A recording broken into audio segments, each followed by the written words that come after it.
All right, here we are with the second episode of the new and improved Unapologetic Disruptors for Good podcast. Started off a couple weeks ago with the brand new podcast, same kind of, I say the same-ish podcast, because we're continuing to have conversations around, disrupting systems that have perpetuated issues, not just in schools necessarily, but as far and even in the bigger picture. But of course, here we're focusing really around education for the most part. But I am so excited about tonight. I had the privilege of attending the Attachment and Trauma Network conference just a few weeks ago. It seems like it's been forever ago, but it hasn't really been that long ago. And anytime you go to a conference like the ATN conference, it's all about networking and connecting and finding like-minded people and re-energizing. And most of you know, I'm back to being a principal. So those re-energizing times of connecting with people are really important, especially right now as it is March. I am on spring break. Man, I'm telling you, I needed a break. I went fishing all weekend with a buddy of mine. Today I worked in the yard and cleaned out the garage. And that's why my face is a little red. If you are watching this live, I was in the sun. It was like 75 today here in Nashville. So it was gorgeous. But that was my rejuvenation. And then I work again tomorrow. And then I'm off the rest of the week. But those conferences, it's really about connecting and meeting people. And tonight's guest, I will tell you, as soon as we started talking, the first thing I said was, you've got to be on my podcast. Martin Ali Sims is a leading expert in the intersection of neuroscience, trauma-informed practices, and athletic performance. As the founder of D.O.P.E Coach Academy, he helps coaches, student athletes, parents integrate the neuroscience and nervous system regulation into sports to optimize their mental wellness and peak performance. Martin was trained by Dr. Bruce Perry, which you probably know him. He was on episodes 7 and 47 of this podcast, but he's also the creator of the Neurosequential Model and developed the D.O.P.E framework, which is develop, organize, process, engage, to make neuroscience accessible and actionable for student athletes from all backgrounds. Through his work as a sports coach and a neurosequential sports specialist and the host of an upcoming Your Brain on Dope podcast, can't wait to listen to that, Martin is on a mission to equip student athletes and coaches with a cutting-edge strategies for resilience, self-regulation, and high performance. He's a sought-after speaker and consultant for school districts, sports organizers, and trauma-informed initiatives, bringing a fresh perspective on how athletics can be a vehicle for healing and transformation. So welcome, Coach Martin, and just can't wait to have this conversation with you and share it with the world. But just tell us a little bit more about you. I just read your bio, but there's so much more behind that than what I just read.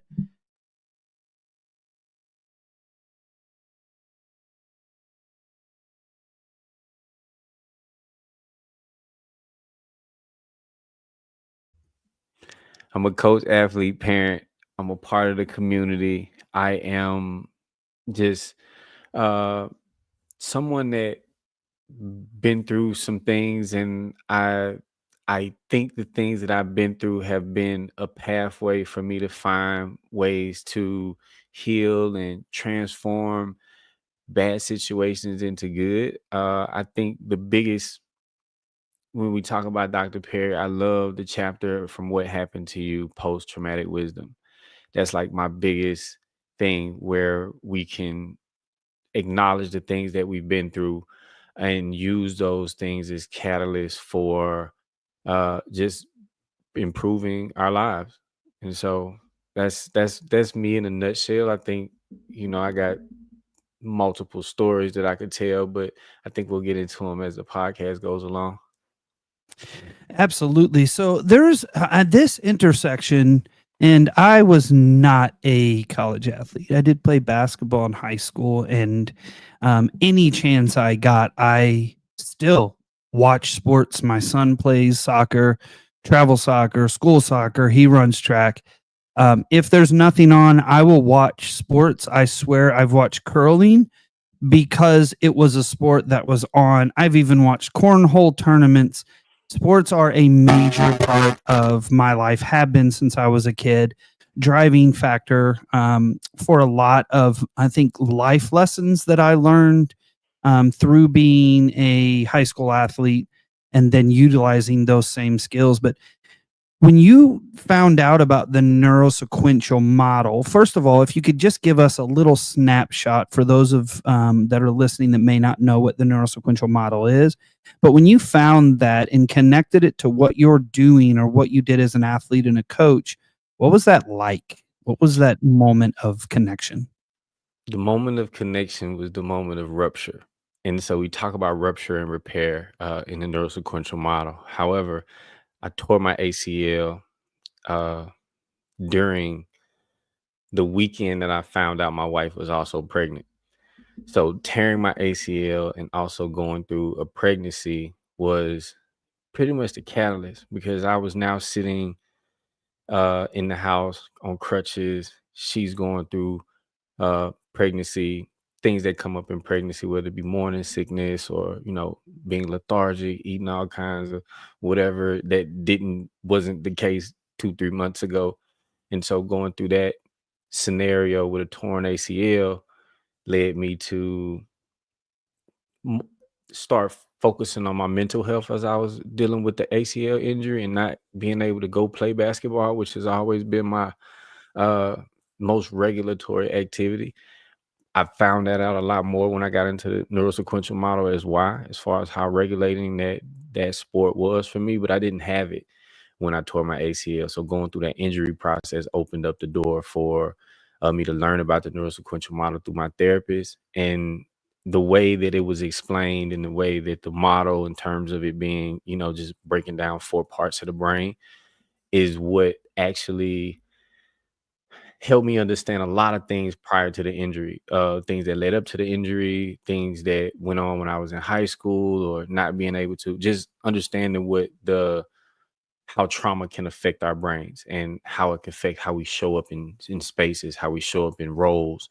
And once I was able to make that connection through therapy and just like, I became an instant Dr. Perry fan the minute I saw the first YouTube video after I was introduced to him. And so like I went into my own self-study, and right around the time the baby was to be born, COVID lockdowns happened. So like we had a baby shower, and then we went into uh the 9th month of pregnancy in lockdowns. And so Dr. Perry was doing um COVID, like this COVID series, and I was just following along. He was doing live videos every day, different things. And a couple weeks later, the baby was born, and I started implementing what I had learned through that COVID series and just studying him into.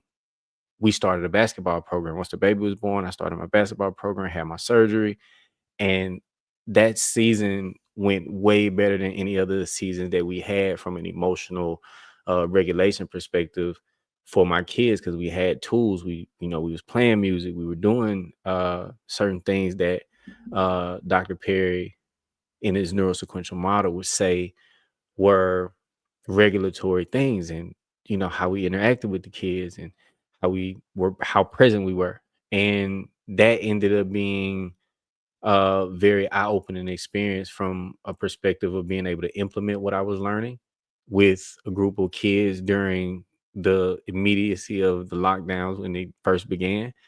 And so that was there was a learning the information and having a maybe like a pilot program you could see to, okay, this works in actual sports and competition where these kids want to win. This is about you know what I mean? It's not necessarily in the classroom setting, but it's still working from a competitive standpoint. And I, as a coach, improved. I improved how I communicated with my kids. I improved the language that I used. I improved the postures that I took. I improved my relations with the referees when things didn't go well. Just understanding how to regulate myself, and being able to process some of the traumas. I think in therapy also helped out a lot. So I know that's a long story, but that's what led me into like almost being fascinated with it. But one of the things that connected Dr. Perry's neurosequential model at the time for me was I was doing personal training, working with athletes or it ended up being some older people as well on what's called corrective exercise. And this is from NASM. NASM has a corrective exercise, and NASM is the National Academy of Sports Medicine.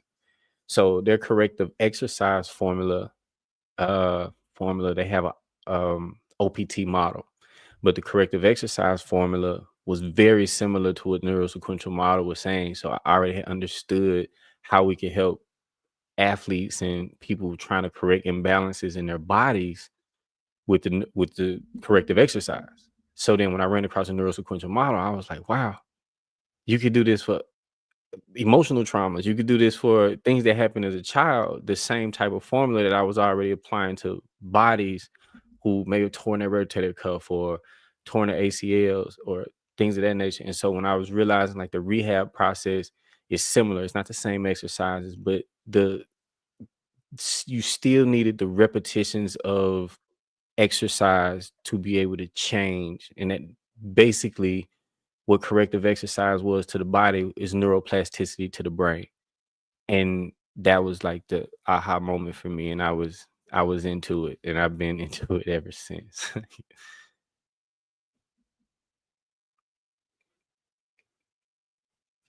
Those connections of recovering your physical body and making that connection to your mental health and your psychological safety and health. I mean, that is a profound connection because you can't really have one without the other, I think. And so when you talk about the neurosequential model, can you give us just and I know it is very complex and I know it is a ton of work to go through the neurosequential model, but just a snapshot for people who are listening that are like, what are they talking about when they're talking about the neurosequential model? And of course, like I said in the introduction, you can definitely learn more by going to episode 7 of the Trauma Informed Education Network podcast, where we talked to Dr. Bruce Perry in depth. But from your perspective, Coach Martin, what is that when you say the neurosequential model, what is the snapshot you can give someone? Yeah, for me, I break it down into like neurosequential is just a fancy way of saying brain order. So neuro, brain, sequential, sequence, order. And there's a certain order in which and I just used an acronym. Our brain develops in a certain order or sequence. It organizes a certain order or sequence. It processes things like conversations, relationships. It processes emotions in a certain type of order. And then we should engage with each other in a certain type of order. And that order, when we talk about trauma and stress related things, is the brain stem is the very first thing to respond. So that fight, flight, freeze type deal is the first layer of protection, so to speak. And if it's activated or constantly activated, then you can't get into the higher parts of the brain, the other sequences, the other orders of the brain, in which uh, allow for us to be more optimal in what we're doing, whether it be relationships, whether it be communication and conversations, whether it be being able to pay attention in class or hold focus for anything. And what happens is the so in a nutshell, that's what the neurosequential model is to me. It's just the brain order. And once you start learning like the order of how the brain operates and works, and I feel like it's just really a simpler way of learning the mechanics of the brain in terms of how we behave based on how things have happened to us. And then because we understand this sequence and we understand neuroplasticity, applying this order of what affects certain parts of the brain and what has been affected through trauma allows for us to meet people where they are. And I love that about this, because we dealing with the brain stem and the amygdala and things that people really aren't necessarily knowing about. It's not like in the lexicon of the general conversation. However, we do understand our behaviors. And if we can link our behaviors and saying like, okay, that's out of order. I honestly think it's even down to why they call things disorders. Like, you know what I mean? So it's just like the sequences aren't necessarily operating how they should be. And then if we can figure that out, then we can help the outcomes over time. And I think too, the connection to sports, right? Sports are definitely regulating and dysregulating at the same time, right? And I know when we met, I brought up Coach Bobby Knight from Indiana. And then I'll be honest, I thought about you just a couple, it was last week or the week before. I was watching the Indiana basketball game, Mhm. and the current coach actually sits in Bobby Knight's chair that he had when he coached. But the difference is they chain all of the seats now and they lock them together so they cannot be moved. And for those of you who are listening who might not be of my age, Bobby Knight was a coach who was known for throwing chairs, kicking players, screaming profanities, throwing trash cans. Not a regulated coach by any means, right? But when we think about sports, and for so many of us, sports can be so regulating. They have all the components to connection, to that rhythm and repetition, to the good type of stress that our bodies can handle, right? And how do we navigate through resilience and all of that? So tell me, when you're talking about this connection, what does this look like in action? When you say, hey, I use the neurosequential model, I use it as a coach, what are some of the things that looks like when you're working with athletes, students, kids, or whomever? I think it first starts with an environment first and foremost. So it's a welcoming environment. It's having conversations with kids, getting to know them, building connections, creating routines, and keeping certain things consistent. Is more of that, being like, hey, look, becoming a consistent presence first, and then creating connection, because I understand how important those connections are to the neuroscience. Excuse me. So I think the very first thing is the relatability piece, because if they feel safe in your presence, then they will be more apt to listen to what you have to say. And that's along the lines of Dr. Perry's 3 R's: is regulate, relate, reason.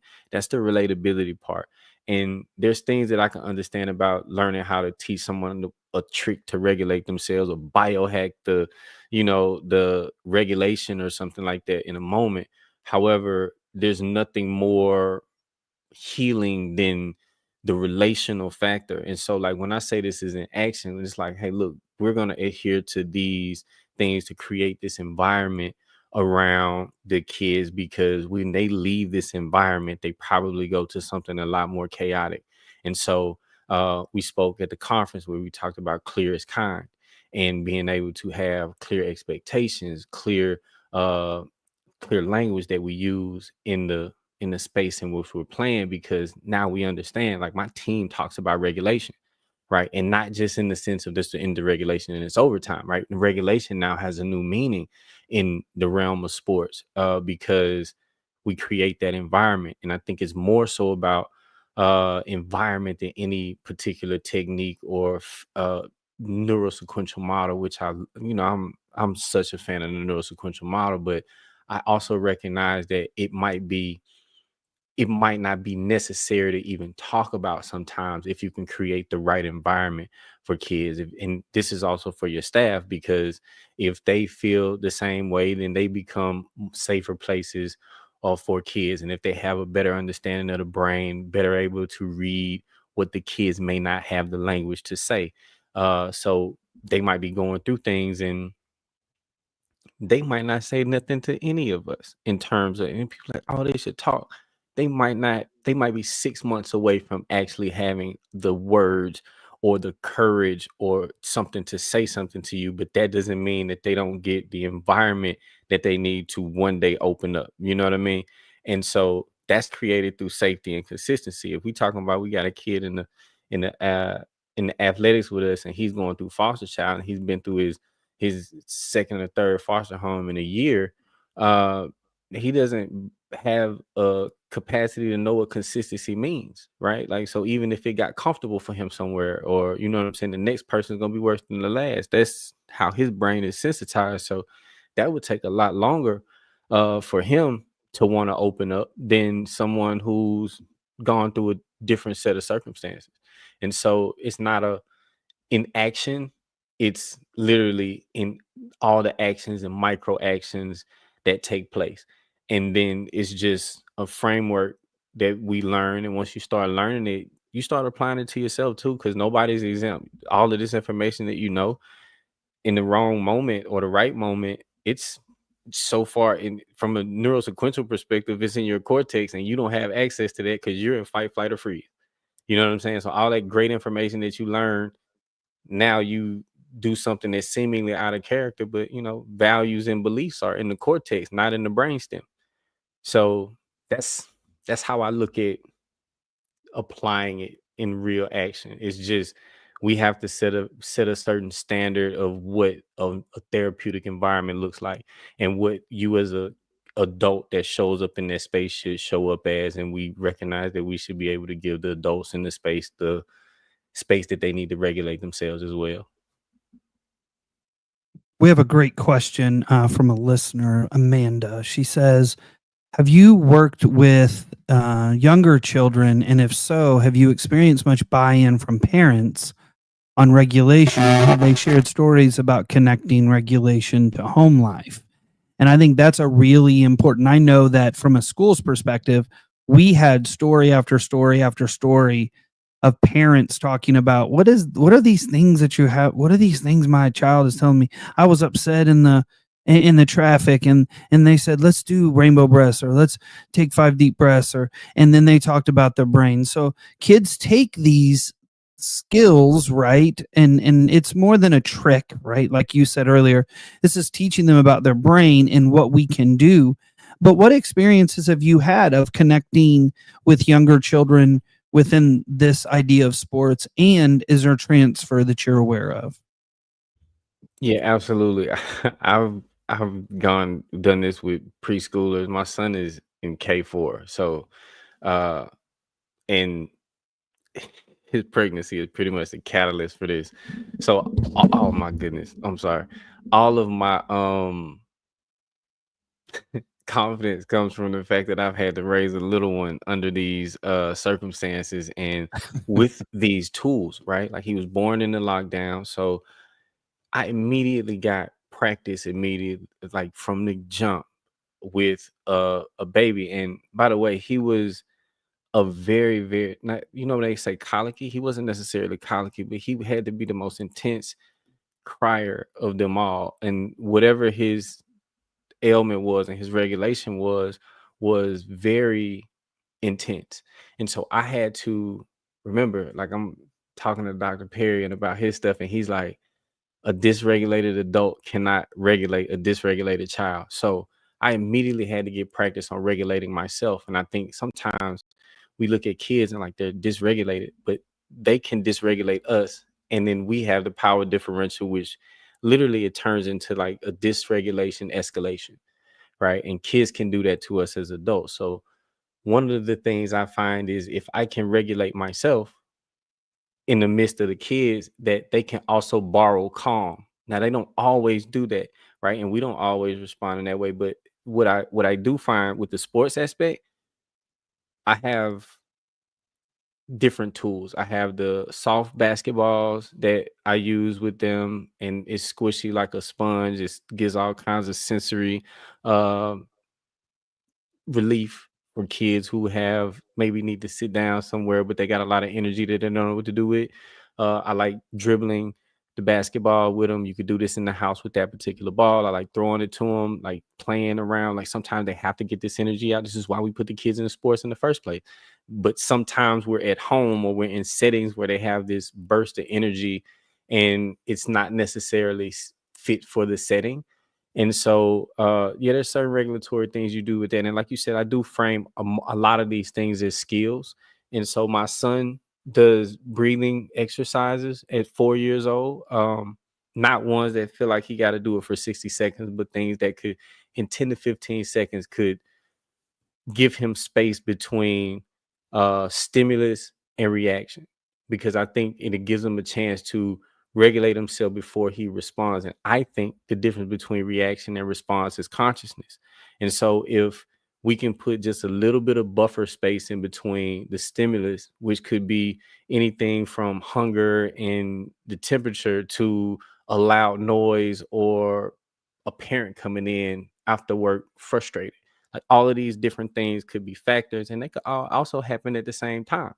And so when I look at that from a kid's perspective, I can recognize when the child is overwhelmed and say, hey, look, let's start regulating.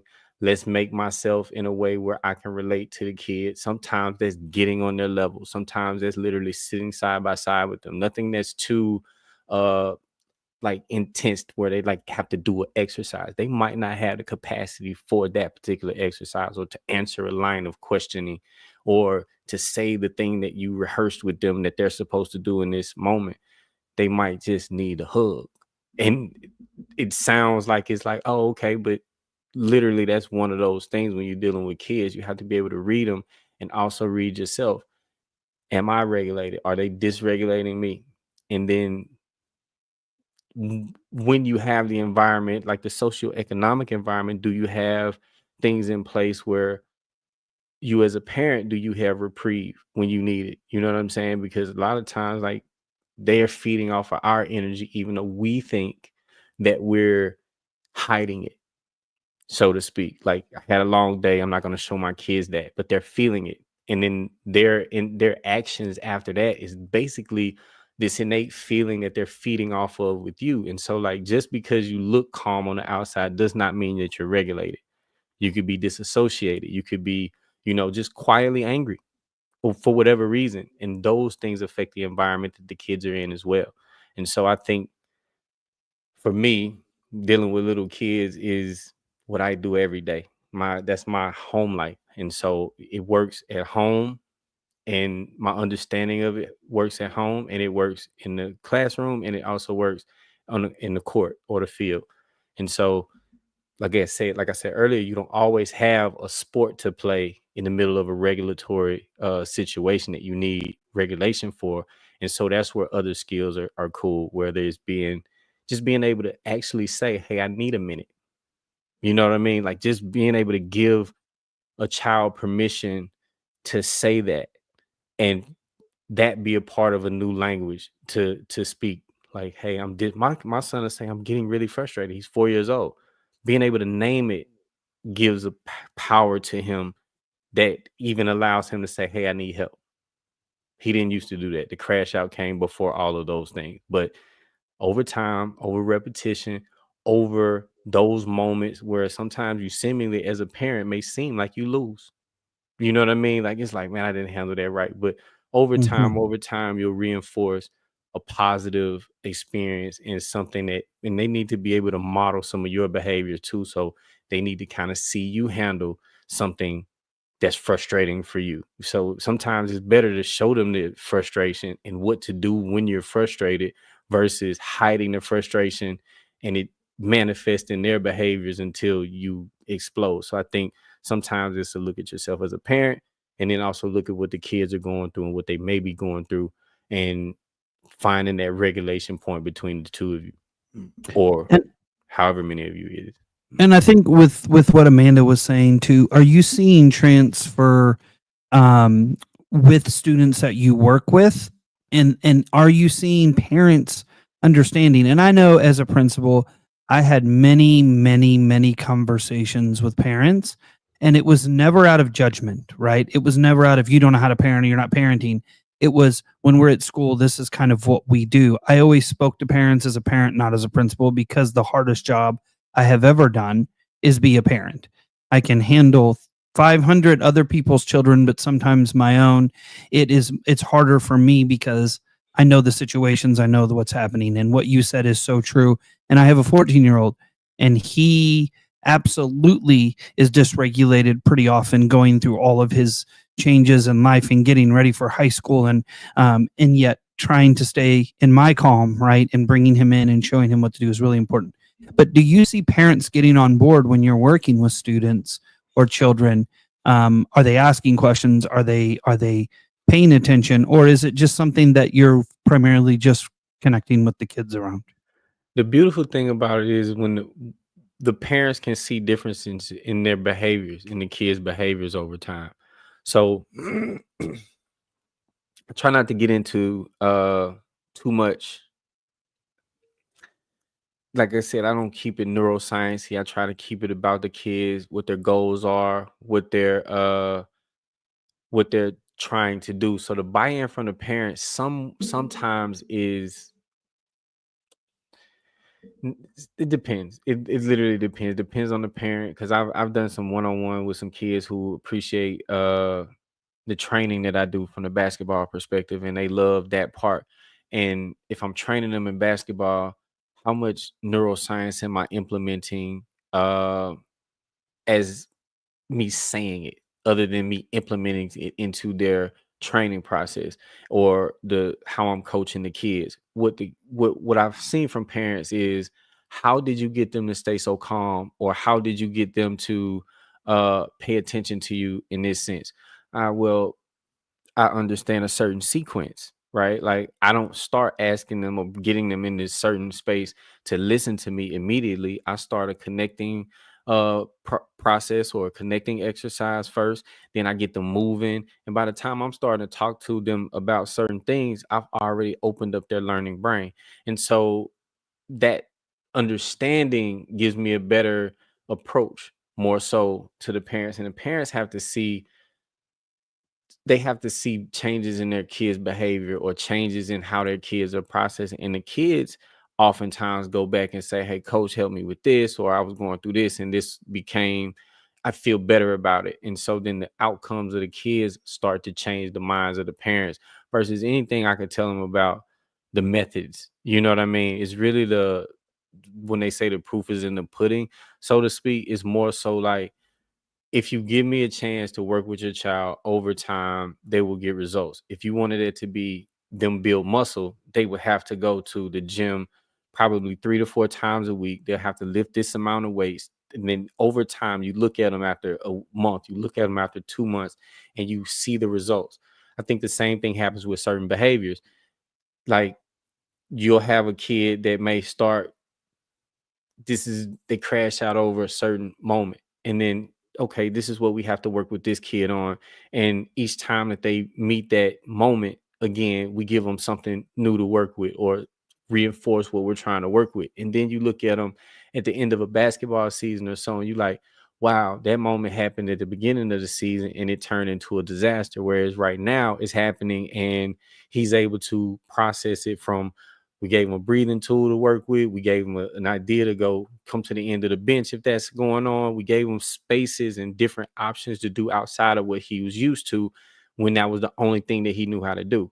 And so parents buy in over time, because it's an overtime thing. Neuroplasticity doesn't happen in one setting of anything, nor does you lifting weights. One workout is going to change your physical disposition. And I take that skill approach, the exercise approach, and I show parents over time we can develop their brains. But you have to set that as an expectation. Like, if they expect, a miracle tomorrow, this, you have to go find that in a pill form or something that they're doing some other kind of way. Uh, I prefer to do it when we say like the old fashioned way, like it's built in the gym, but the same concept, reps and sets, and you stack days of that, and that becomes a better outcome over time. I mean, perfect analogy, honestly. And I think that this applies not just through sports, right? This is in life, this is in classrooms, this is everywhere. When we're talking about a student who struggles, or a student who isn't meeting the expectation, whether that's on the court or whether that is in the classroom, we can't just expect them. We tell them one time and they build that skill instantly and can use it. This is a growth idea of, it takes repetition, it takes support over time to see change. And I'll tell you, that's one thing I see in schools, is this frustration from adults where kids aren't fixing the they're not filling the skill gap that they have by being punished, right? Well, they got a consequence, so they should fix that. Well, and I always explain that. Listen, if a child doesn't know how to read, and you punish them and you send them home, they're not going to come back a better reader, right? If a student is struggling with regulation or with emotional understanding of what's happening, they're not going to get better by not supporting them in building whatever it is, that area that they want. That is such a great analogy. This is no different than building muscle, Yep. because literally we're working the biggest muscle in our body, which is our brain, through what you just described in what you do, correct? Hmm. Exactly. It's just a brain gym, so to speak. And, just like in corrective exercise, if there's been an injury or there's been some weak point, that's what we focus on, right? Like that's a way that that's the point of entry, so to speak. And that's what happened to me when I tore my ACL. Immediately I had to have a surgery, reconstructive surgery, and then I had to go to rehab. We're talking about rehabilitation, so a new habit.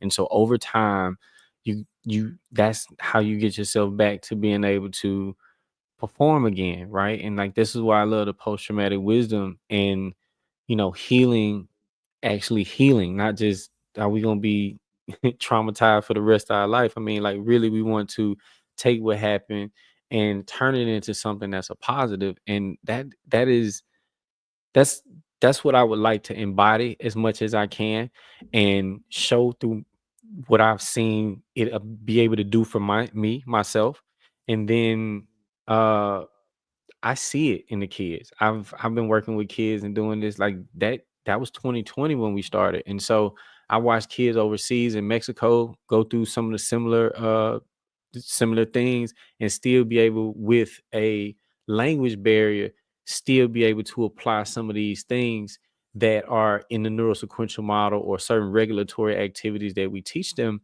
and build confidence. Like we haven't talked about that. Like one of the things about it, like as we're building muscle, as we're building the neuroplasticity in our brains, we're also building confidence in these kids. And that's probably the biggest build that we could give them, or the biggest thing that we could build for them, because they're not going to be with us for long, right? Like however long that we have them, it's a short period of time in comparison to how long they're going to have to be with themselves and go into our societies and be productive.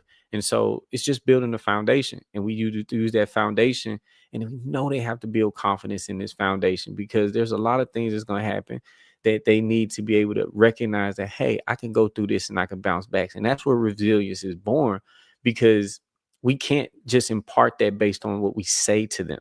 If they don't feel that, then it's not. And that's why I love sports, because it gives you the ability to give some type of challenge that they can, a manageable challenge, but something that they could go for, something that they could try, and something that they could build on, and they see the results. The thing about sports, when you take score or you keep these stats, kids can see that I'm better today than I was 2 weeks ago. And that is, you can't say the thing that makes it more powerful than them knowing that they got better at something that they had to work at, that was frustrating, that literally caused them to, it was a source of dysregulation, now it's a source of power.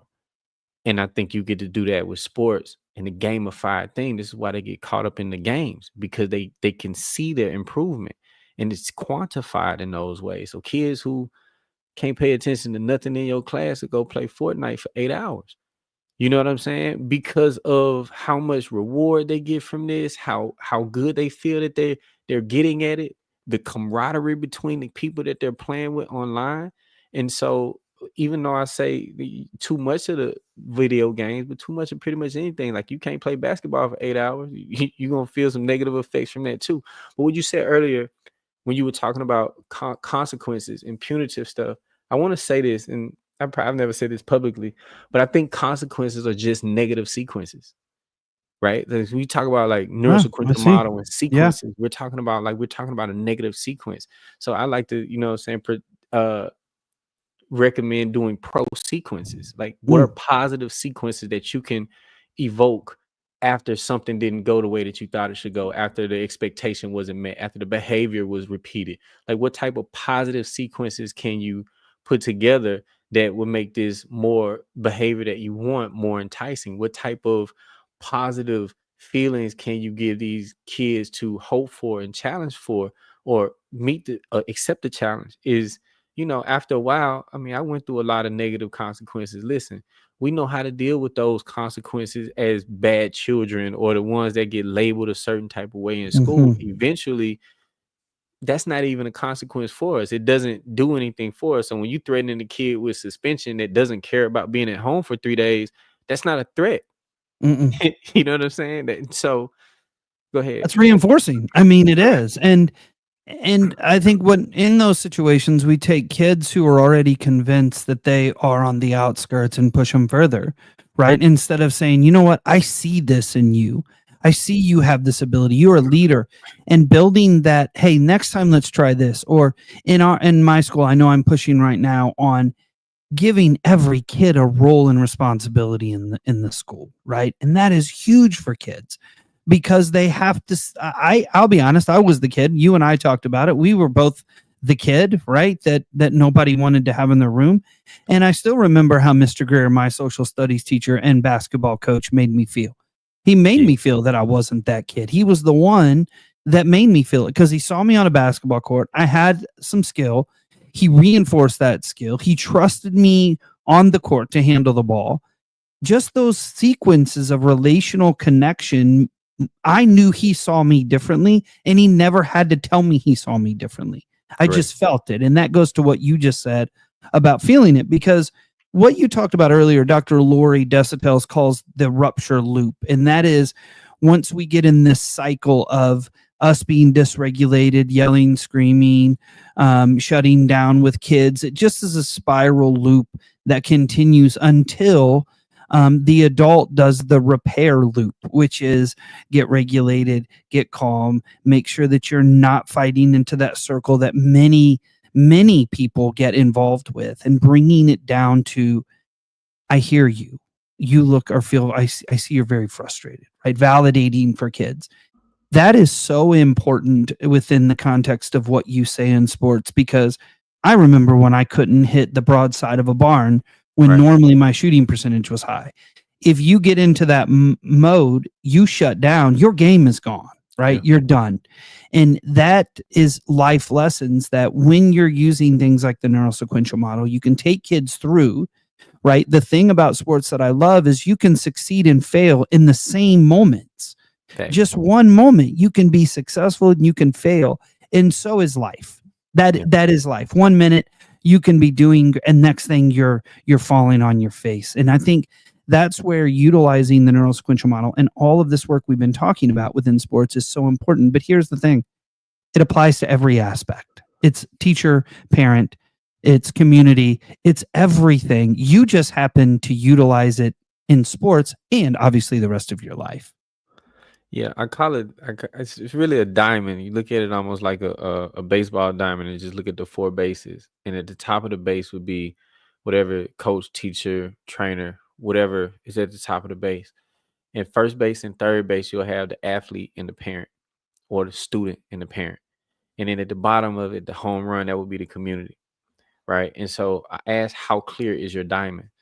So when the coaches and the athletes are talking, how clear is that communication? When the coaches and the parents are talking, how clear is that communication? When the athlete and the parents are talking, how clear is that communication? And then the community, that's what we need to build. We always need that community, because that's the key aspect of being able to heal, is having that community. When you think about uh anybody that go through something, let's say two people go through the same thing same time, and one goes and they go to a family of people who will support them, give them time to rest and get themselves together, and one goes to a home by themselves. Well, the outcome from somebody that's going to have a supportive community is going to be different, even though they went through the same thing. And so I think community is one of the most important things to never forget. And so sometimes we get caught up in sports, we forget about the community that's involved. When we get to school, we forget about the community that's involved. And when the community is strong, every aspect of the rest of it is stronger. So when the coach feels supported by the community, when the athlete feels supported by the community, when the parents feel supported by the community. And the other thing is this: if any one of these things are off, it's off. You know what I mean? It's literally, you could feel it, and you could feel it through all other aspects of it. So the how clear is the diamond? How clear is the communication? How clear are the values? How clear are the expectations? And when you say clear is kind, that's how I look at it. It's like, if we can get everything clear amongst all of the components of this, and it's interchangeable, but everybody affects everybody in some type of way. And so and oftentimes I find this is a lot of people can recognize in the spaces when they're not clear. So, and that's where that's how the corrective exercise is, where it's not clear. That's where we start the process. It's interesting because my son plays travel soccer, and the club is very clear on expectations for parents, for kids. And our coach, who is a ex-pro soccer player, told the parents in our parent meeting, I need a parent every game to commit to go up and thank the officials. Even if they did a terrible job, I just need somebody to go up and say, thank you for being here. Thank you for supporting our kids. Thank you for the time. And that is exactly what he is building, is a community of support and modeling. And he even told us, I don't coach during the game. I coach during practice. I let kids make mistakes, and then I coach them in practice, because mistakes is where you learn. When he said that, I'm like, man, it's wise. And then he's allowing kids to play the game during the games, and then noting where he can build them in a better place, and then coaching them during the coaching sessions. It's pretty remarkable. But when you have a minded coach like that, and like yourself, the game changes for the kids. And I don't mean the soccer or basketball or football. I mean the game that is we play life. And what he's preparing kids for is much bigger than a soccer field. It is, hey, you're going to make mistakes, make adjustments. That's just how we operate, right? And I told you the time would go by very, very, very quickly. And we are at that time to the end. And I just want to ask you one question that I ask everyone is, as an unapologetic disruptor yourself, what would you like educators right now to know from you? Regulate regularly. That's probably the biggest thing. Just monitor your regulation, whether it's your nutrition, whether it's your sleep, whether it's what you need to do to take care of yourself, but regulate yourself regularly. Whatever retreats you need, go out, get out in nature, those things, if it's available, right? Like some people in like states that going outside probably just not as conducive, but find some alone time and just find ways to regulate yourself as regularly as possible, because we can get dysregulated pretty quickly. And if we don't give ourselves time to at least reach baseline, it just gets worse over time. Oh, so true. And, in that whole idea of stress contagion, when we have stressed out adults, we have stressed out kids. When we have stressed out communities, we have stressed out communities, and it is contagious. And so, absolutely. Thank you for that. And you all, it has been a great. Do not forget, it just hit number 2 on the educational psychology on Amazon. Reducing Stress in Schools is the book that I was able to be the lead author on, with some amazing writers, educators, and practitioners. So you can get Reducing Stress in Schools, Restoring Connection and Community anywhere, including on Amazon. So I can't wait till next week. We have another great guest that's coming on, who is, ironically, is a ex-professional athlete, a national level athlete, and a national coach for the Canadian national swim team. And she's going to be coming on next week as a licensed clinical counselor, as well as an EMDR therapist. So come back next week. We will be here with Kara Callan, and she's going to share her experiences. And again, a huge shout out to Coach Martin Sims. Appreciate you being on here and all of your knowledge that you have shared. So we will see you next week.